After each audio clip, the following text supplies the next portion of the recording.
So Robin, come up and stand up here, and Vince, you're gonna tell me, okay, Robin, say your name. Hi, I'm Robin Bush. Okay, that works. Hi, everybody. My name is Robin, and on Fridays at noon, I teach Zumba Gold because it's fun. And on Mondays at noon, I teach Zumba Gold toning because it's fun. And then on Tuesdays at noon, we do a fitness sampler that introduces 3 different types of fitness: strength training and functional fitness, interval training, Tabata, and my new class, which is osteocyte bone fitness. This class is for anyone who wants to prevent osteopenia or osteoporosis, or anyone who already has osteopenia or osteoporosis and would like to reverse that. We'll be doing things that will improve your strength of your bones and strengthen the muscles that connect to the bones, and it will be a fantastic class. I hope you can sign up. If you have questions, P as in personal, C as in computer, Robin like the bird, PCRobin@yahoo.com. Thank you very much, Robin. John Hall, you're up next, so why don't you start walking? Now, as if John needs to advertise his classes, people would die to get into John's classes. Here we have you, the famous John Hall. Maybe they will. The father. The father of hiking at Ollie, okay? Okay, yes, I'm leading the easy hikes for novice hikers. That is, the complete newbies who've never been off the sidewalk before. Although I'm always curious to find a few repeating faces, Jane, who I know have been on much more strenuous hikes with me sometime in the past, but that's all right. We overlook these minor transgressions. We will start at 7 in the morning. This helps to thin out the enthusiasm. And if any hike leaders that are here, but I don't see any of my more advanced crew, I have a bunch of square bamboo that I would be glad to hand samples out to anybody who would like to have one. Especially for the hike leaders that hike at by Arboretum. Any questions? Good, because I'm not allowing questions. Thank you.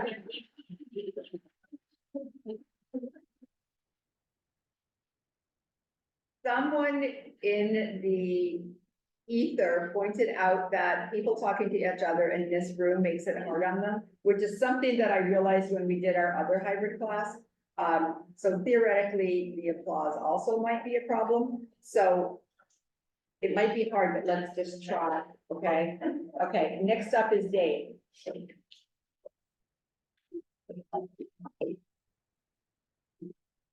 Okay, I'm Dave Johnson. I've taught literature here since 1997. This course I'm teaching now is 19th century English poems. It's course number 561 on page 9 of the OLLI catalog. The course meets Zoom for 6 Wednesdays from 2 to 4 p.m. It starts June 19th, it ends July 31st, and there's no class on July 10th. In the first week of June, I will email to all of you who have signed up a free booklet of 30 pages approximately of poems, which will be all the poems we will be working on during the course. Most of them are shorter than a page. The longest is about 4 pages. They're by the greatest poets ever to write English poems in English, except perhaps for Shakespeare and Milton. The Blake poem, Byron, Wordsworth, Coleridge, Shelley, Keats, Whitman, Dickinson, Tennyson, Kipling, and Yeats. Our poets were born 1 in India, 1 in Ireland, 3 in the United States, and 7 in England. No familiarity with poetry is needed. Our focus will be on the emailed poems, the ideas and feelings they convey, and the techniques they use to make them effective. I will give some background information on the poets and on their times. We will talk about our poems with volunteers reading many of them. Even more than plays or novels, poems invite different interpretations, encouraging lively discussion, which I'm sure will be both interesting and fun. Hope to see you in class. Thank you, Dave. Robert Weiner, you're next. And Mark Steiner, you're gonna be next after Robert, okay? So you know. Well, I'm Robert Weiner, and I'll be teaching a course on the legacy of Henry Kissinger as an X on page 16 of the catalog, and it's course 578, and it meets on Fridays from 1:30 to 3. So, as we all know, Henry Kissinger passed away at the age of 100. And his legacy, very complex, very hard really to figure out. He was a refugee from Nazi Germany, for instance, and he served in the US Army, and he went on to become a brilliant professor at Harvard. He in turn went on to become a national security advisor and Secretary of State for President Nixon, the first one and the only one who ever served in both of these roles at the same time. He also served in this capacity for President Ford after President Nixon resigned in 1974. And as I said before, he is a very controversial person, and some people either love him or hate him. Some consider him a saint, the devil, and some consider him to be both. His harshest critics, for instance, blame him for the deaths of 3 to 4 million people. And so we're going to take a look at this and find out what exactly was the political philosophy which motivated him in this direction. And he certainly served during the Vietnam War, and he received a Nobel Peace Prize for ending the Vietnam War. But at the same time, he was accused by some of his harshest critics for engaging in war crimes in the secret bombing of Cambodia and Laos. In addition to this, he is the architect of détente with the Soviet Union during the Cold War. Some praise this, for instance, as a reduction in tension between the two superpowers. And one of Kissinger's most important goals was to avoid a nuclear war at all costs. We saw it that way, but neoconservatives criticized him very sharply for taking a conciliatory approach towards the Soviet Union in connection with détente. He also was very famous for the opening. I'm gonna briefly interrupt you and say, you can see this is super complicated. So if you wanna hear more, I'd like to want to know. if you wanna hear more about this really Well, complex. it's really, person. okay, let me just wind up by saying he's a realist, for instance, and there's a consistency in his thought because he believes, for instance, in the primacy of states, national interest, power, and a balance of power contributing to a stable world order. That was his motif. Well, that's his life, and he's very consistent. I will stop now, thank God. Okay, thank you. Okay, is Mark ready to talk? Yeah. Okay, I'm ready. So Learning American Mahjong is my class. My name is Mark Steiner. I've been teaching Mahjong at OLLI for I think 4 years, 3 or 4 years. Been teaching it for like 1 year prior to that to friends. The course number is 542. It's on page 3 in the catalog. And it starts June 16th, runs for 8 Sundays until August 4th. It's from 10 a.m. to 12:30 p.m. And it's a mixed level class. So there will either for both novices and for people who have are still beginning or still learning or they want either a review or more practice. I would like everyone to order in advance there's a laminated rules card. So that if you order it now, you'll get the 2024 card, which will be available which will be in use until next April. And you can order that at nationalmahjongleague.org. And it's $15. I suggest the large size for those of us who don't see small print very easily. It's a lot of fun, and we still have a bunch of people continuing to play. Thank you, Mark. Is Alex Alexander here? In person or online? Hi, yeah, I'm here. I'm online. I'll put my hand up.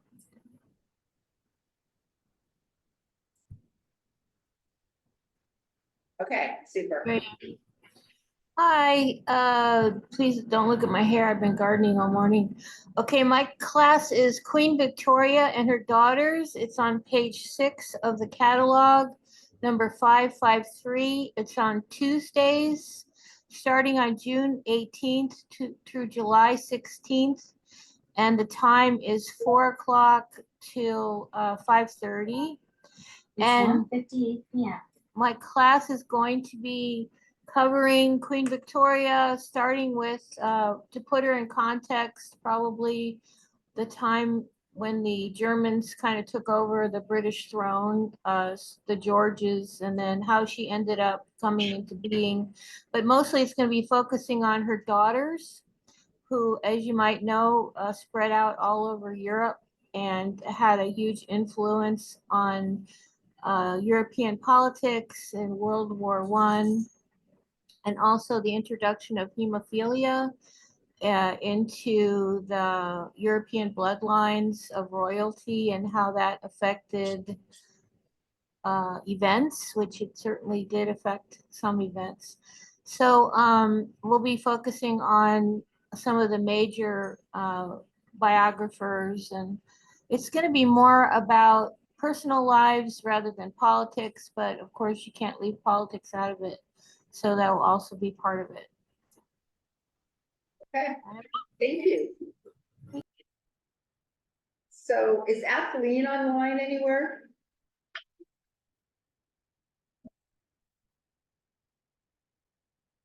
Okay, I just want to check because I know Atheline has a tight time thing. Okay, so I think we're gonna go to more people in the room here. And Vince, I want to ask you, when we're doing people in the room, are they being highlighted properly, or is the recording the whole block? I'll take care of it. Okay, okay, so we have 3 of our next people in the room. We have Diana, then Les, then Jane. Okay, so Diana, you're up next.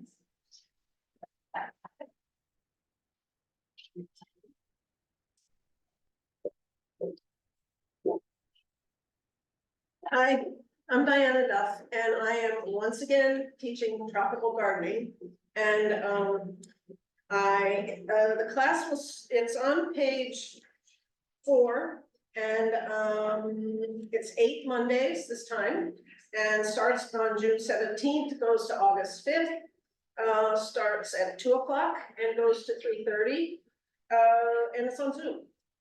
And the enrollment limit is 75. I think during COVID, I had 75, but lately it's dropped down to 35 or so. So anyway, we have a lot of fun in the class. There's 8 courses, and every term I teach different classes. In the spring, I teach a certain set of classes, in the summer, a different set, and in the fall, another set. So altogether, there's 20 or 30 classes total over the whole year. And they're all, each term, there's different classes. We start with gardening in Hawaii, going over the basics, and you can see the rest of the classes in the catalog. And then we end with 2 classes on plant problems, diagnosing plant problems and solving plant problems. So I think, since I've taught this before, and probably those of you who have taken it know the drill, I think that's probably enough. It's probably enough. She also has 2 field trips, and you can see those in the catalog, and they're not part of the class. Yeah, You sign up separately. walkabouts. This summer term, we're only offering 1, and it's going to be on native Hawaiian plants. gonna go to a native Hawaiian plant nursery and to a native Hawaiian plant education center. And that class is limited. So if you really want to go on that, sign up. And Put it number one. Okay, I know I said that the next person was gonna be somebody in the room, but Gordon just told me he's here online. Okay, Gordon.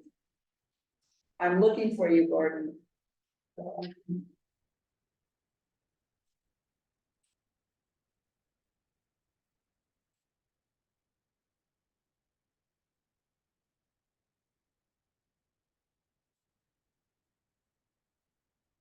Gordon is coming to us from tomorrow. I can't find you, Gordon. Oh, you can't unmute or show video. Okay, that's a problem. I see him there. Keep the name. Gordon, you keep trying and get back to us, okay? Oh, wait, is it working? Yeah. Gordon's in Sydney, Australia. His name. Yeah, his name's there, but. Okay, Gordon, we're gonna wait for something to maybe be fixed, and we're going to,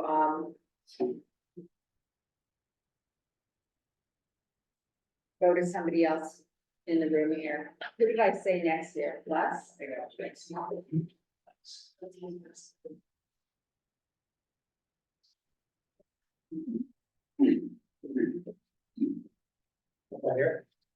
I'm gonna read from the script since I have 1 minute, I have 2 minutes because I've got 2 classes. So I'm leading 2 discussion groups on Zoom for the summer. Both start in May. The first is how science and technology are changing our world. On the 5th Wednesdays in July from 1 to 2:30, starting July 3, and then ending July 26. The full description is on page 10. So about that class, I think most of us in OLLI are part of the hey boomer, okay boomer generation. So we are experiencing about 2 more generations of people born after us. So they're smarter using digital technologies, but we share together different kind of world than what our generation grew up in. It's more interdependent, tied together by world trade and the internet. It's more diverse economically, socially, culturally, and sexually. We see mass migrations around the world, effects of global warming, the onset of AI or artificial intelligence, political polarization, et cetera, et cetera. There's a lot on the internet, on YouTube about the changes. So I thought it might be interesting to share comments about it together after watching some YouTube videos on various topics. So if you take up that class, as you watch individually at your home, the YouTube, just mark, the YouTube, you can mark the time, the second or the minute and the time that time something starts interesting, we can share that together and read for the class. The second Zoom group is What's Local Part 2, so that's on Friday from 1 to 2:30, starting July 5 and ending July 26, and it's on page 16 in all the catalogs. So the class is a follow-up the What is Local Zoom group I led in the spring, stories and poems of people mostly born and raised in Hawaii, and mostly born in a 3 decades long World War II. This time I'd like to focus on writing about people born later in the last century. So I'm enjoying it. Thank you. Okay, thank you, Les. Jane, you're next. Let's show. See how that goes. Put the right here next to me. Okay, first say your name. Okay. So my name is Jane Raissle, and I'm teaching 2 bookbinding classes. The first is an introductory class. It's a repeat of one that we did in the spring, and one of the pieces of feedback I got that was important was that getting to see the books really helped people know this was something they were interested in. So at the risk of using up my 2 minutes, the first book is a pamphlet stitch book. Comes in 3-hole and 5-hole, so it's just a size difference, and then we did a little bonus book on top of that. The second book is a stab binding book. You can see the different bindings, and then we did samples of these. Everybody chose their favorite and created a book with that particular binding. Both of those two are based on sewing structures. The second two books we made are based on folding. So this one kind of represents another OLLI class. It's called an explosion book for obvious reasons. It kind of explodes open. These are images from Hawken Biggins' urban photo class, if you were taking that. So it's great for photography. You can also use it to fold artwork if you're an artist of any kind. This is leftover junk prints I didn't like, so I just filled it up. But it's a fun structure to make. Kids in particular love it. And the final book we made is a display book for photographs. This is a flag book. It can sit open, or it looks like a traditional book that's on your shelf. So two that are sewn and two that are folded. The second class I'm offering, both are on Thursdays, 4 Thursdays in June and 4 Thursdays in July. Windward Community College, 1 to 4. And the second course will be an intermediate class. The first class is required because it's going to build on what we did in the first one. Again, 2 sewn structures and 2 folded structures, but more sophisticated. And I don't have marks for those, so. Thank you so much, Jenny. And I realize I've always said your last name. That's okay. Okay. Is there anybody, or wait, let me ask, is there anybody in this room who feels trapped in this room and you'd really like to just escape and it would be okay for you to put that up and walk out if you want? I'm just saying, okay, just check. So the next names I have on my list, unless, oh, wait, there's people in the chat box.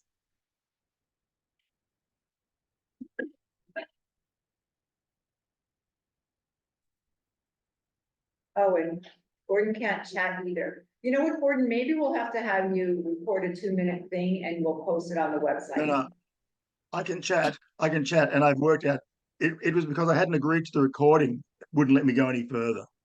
So once I agreed to the recording, I could. Here you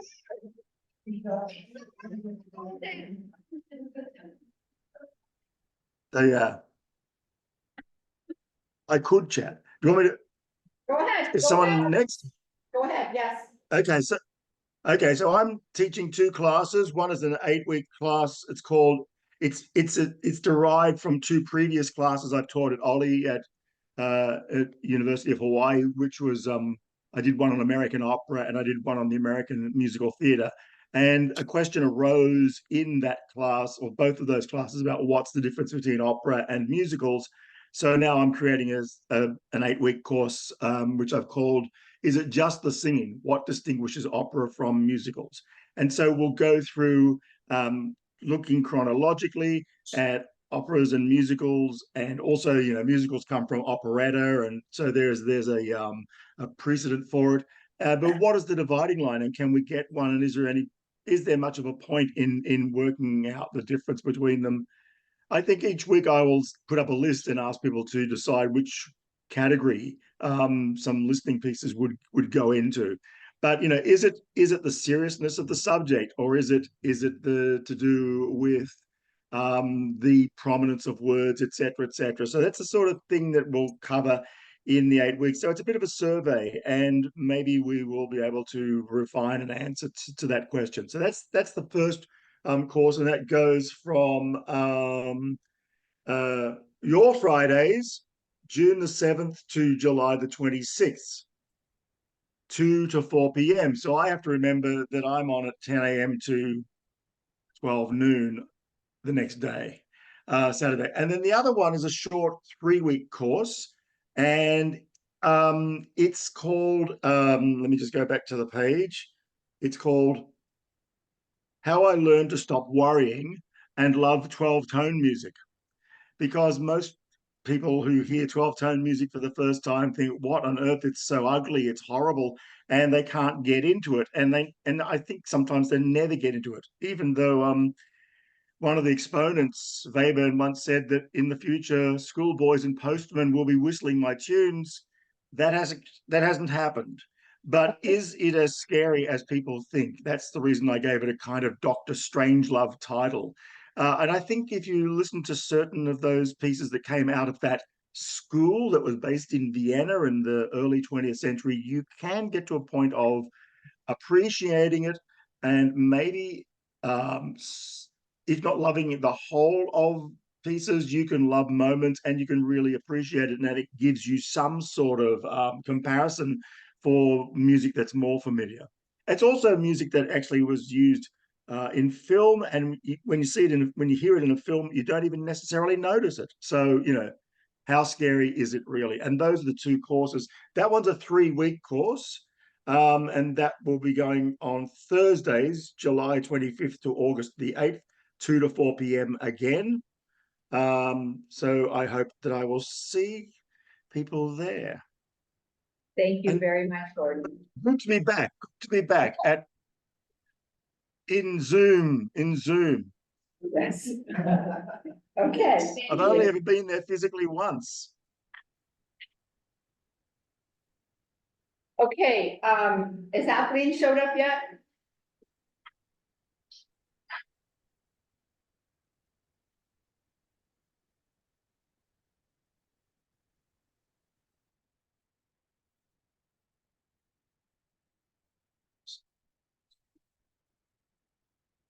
I think I'm gonna jump to a couple more people in here. We have a brand new person in here.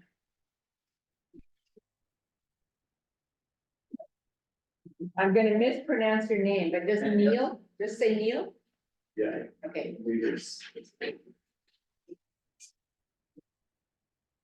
Hello everybody, I'm Neel. The full name is Neelanjan. It's campus too, so Neel in short is good. I'll be teaching Indian music as a way of spirituality. So the connection between spirituality and Indian classical music as a way of meditation and spirituality. It's on Sundays at 3 o'clock, 3 p.m., 3 to 4:30, Sundays 6 Sundays, starting June 30th, 3 August 3rd. That's that was it, I guess. But read, okay, so everybody read his description. It's a whole bunch of different things. Yes, so yeah, I can go through it. So it's introduction to what is classical music. The grammar is how is it different from Western classical music in terms of the notations and the way it is taught. And also we get into the spiritual aspect of meditation and how music is connected. It's also called Nada Yoga. Nada Yoga is that yoga connected to music. Yoga is a way of connection. That's pretty much it. And I was Rest will be- interested that it also said singing. Yes, so music involving the vocal part. It's like when you vocalize, it is your meditation, your connection using your vocals. It could be listening to. You just sit down and listen to music, or you vocalize, sing the kirtan and bhajan, all different genres. Okay. Thank you. Thank you.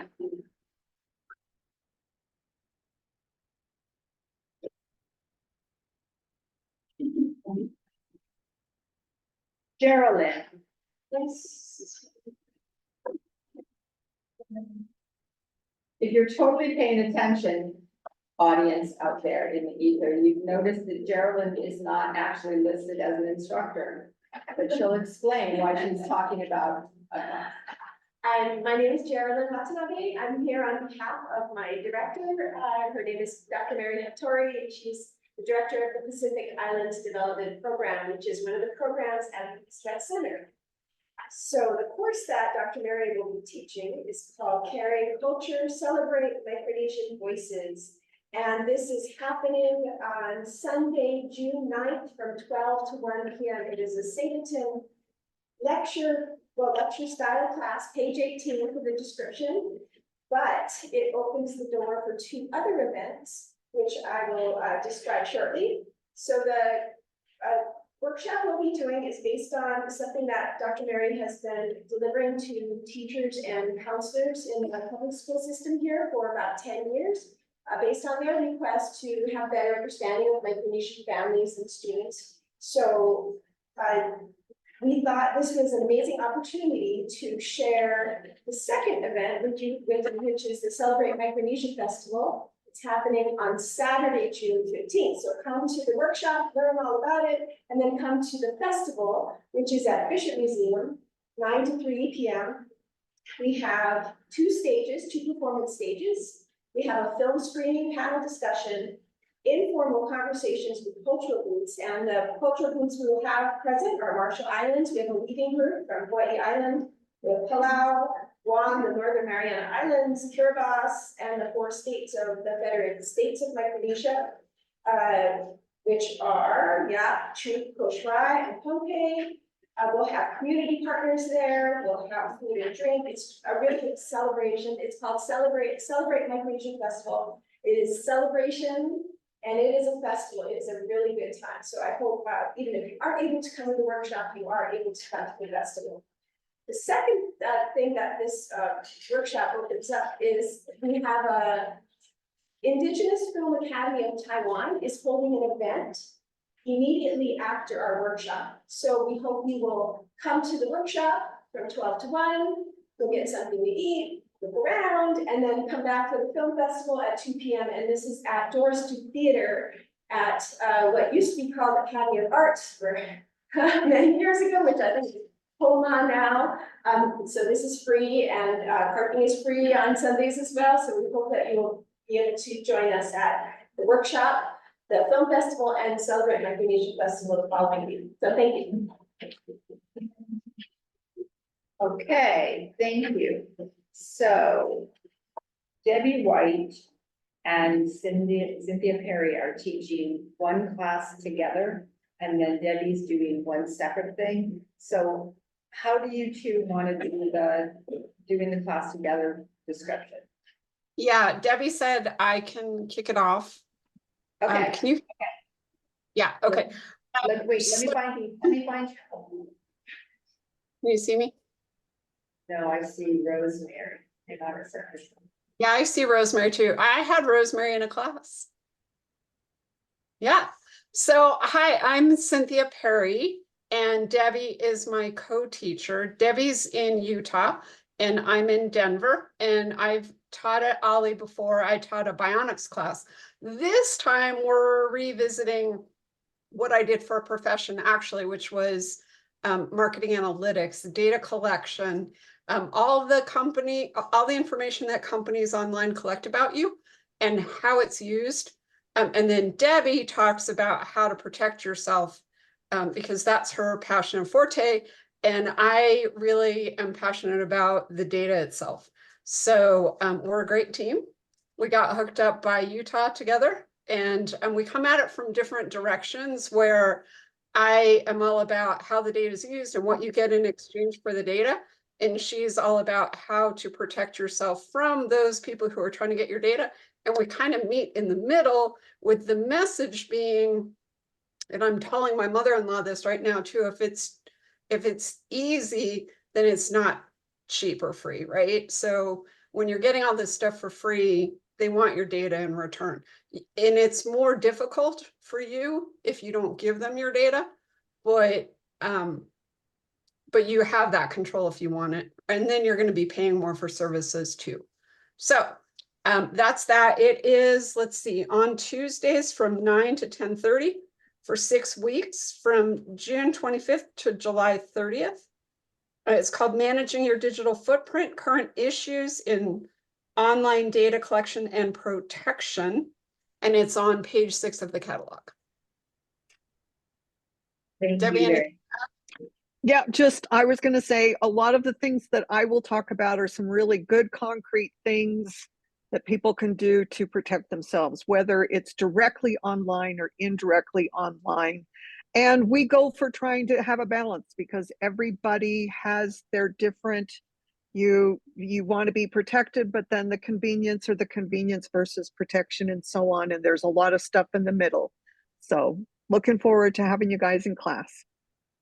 Yeah, we've done this once before and it turned out really well. Okay, now Debbie's also doing a one-time thing that is just specific to her. Debbie, do you want to explain that?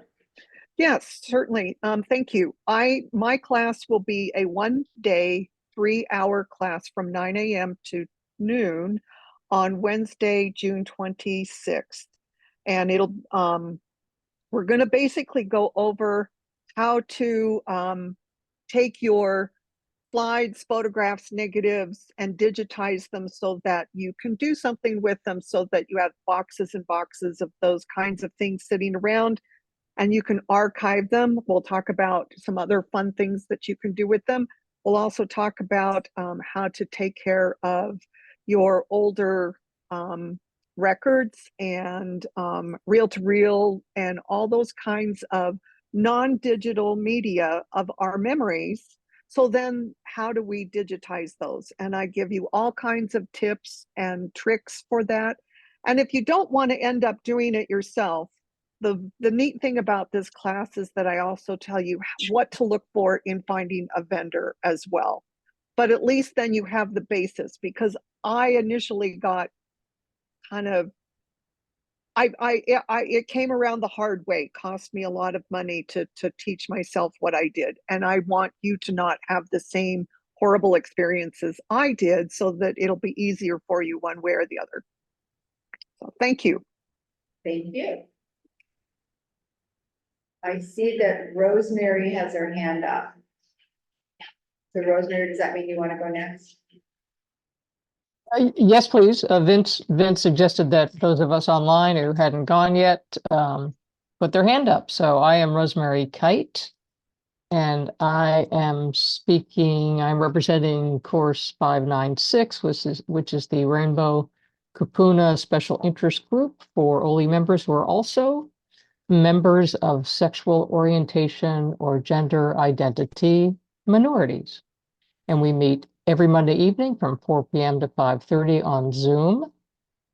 And we meet in person on the 5th Monday of July 29th, probably for something like a potluck in Kapolani Park. And our purpose of our group is to provide mutual support and discussions on topics of interest to our unique experiences. And I think that's 2 sentences. Page 18 in the catalog. Thank you so much, Rosemary.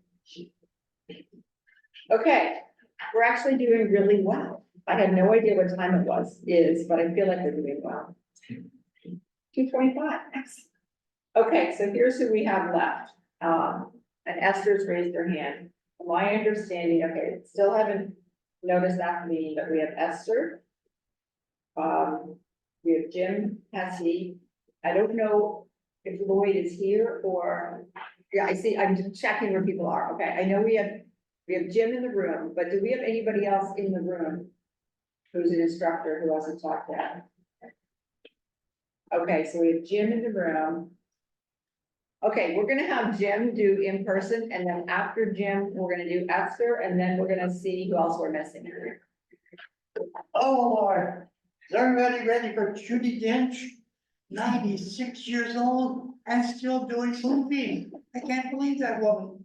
But we are gonna do a tribute to her and 4 of her films, early as well as current.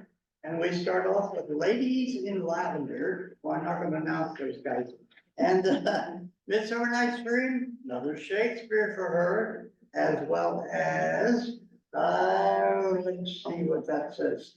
The first Oscar for Judy was Shakespeare in Love, another Shakespeare. Well, anyway, she does Anne Hathaway, the wife of Shakespeare in All Is True. And those are for the, let's see, we got 4 Thursdays, June 6th to 27th, 1 to 3 p.m. And look for you on Zoom for that. Then we have a summertime Shakespeare's Globe in London. You get to be there. That's gonna be exciting. July 11th, the Thursday after July 4th. and they're doing comedy of errors in live performances. The tragedy of Macbeth. Oh, I shouldn't have said that word. Anyway, 12th night, all male production, and finally, Henry VIII, a good history lesson for Anne Boleyn and Henry VIII. And then finally, all's well that ends well. And that's it. Okay, that's a perfect, that's it, Miss. Okay, thank you, Kim. Okay, so, I don't know where Lloyd is, we can always have Lloyd record one. I'm So here. Esther, I'm here. oh, Lloyd, you're there? Okay, I'm gonna have Esther go and then Lloyd, okay, that's great. Okay, hi. I'm new instructor with OLLI, but we're going to do an impromptu writing session. So it's an opportunity for people who find that writing is valuable to them, but who seem to never get around to it. And what we will do in class, most of our time will be spent writing in class. I'll give you prompts in case you need a prompt to write from. And if you prefer to write on something that you already have in mind, that's always perfectly fine to use our writing time however you'd like. And after we've written for some length of time, 10 minutes or so probably, I'll let anyone who wishes to read what they wrote, read it to the group. And if they would like to get feedback from the group, then group members can give them that kind of feedback. Our group, I don't know why it's called a SIG rather than a course, but that's what it is. It's under the SIGs. On page 20, called Impromptu Writing, number 597, we're going to meet in the evening, Thursday evenings from 7 to 8:15, approximately. And starting, our first class will be June 20th. That enough?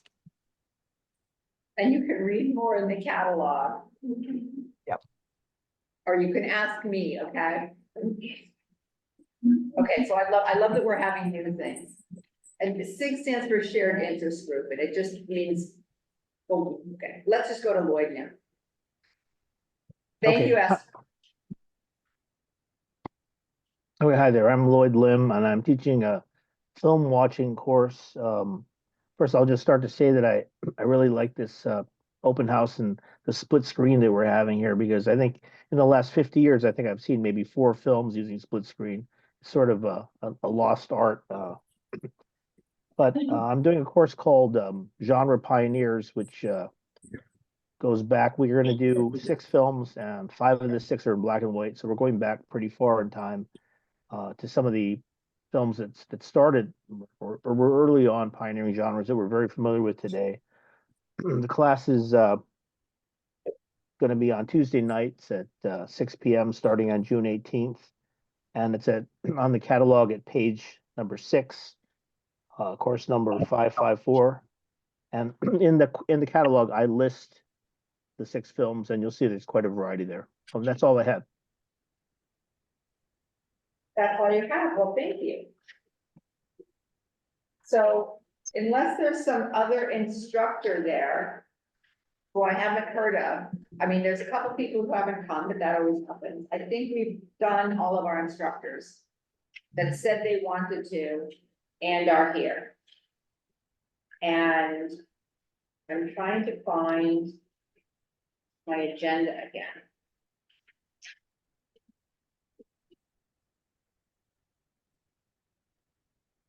Miraculously, I think we've ended on time. So I think we can stop recording. Although I'm torn. Yeah, we're gonna stop recording.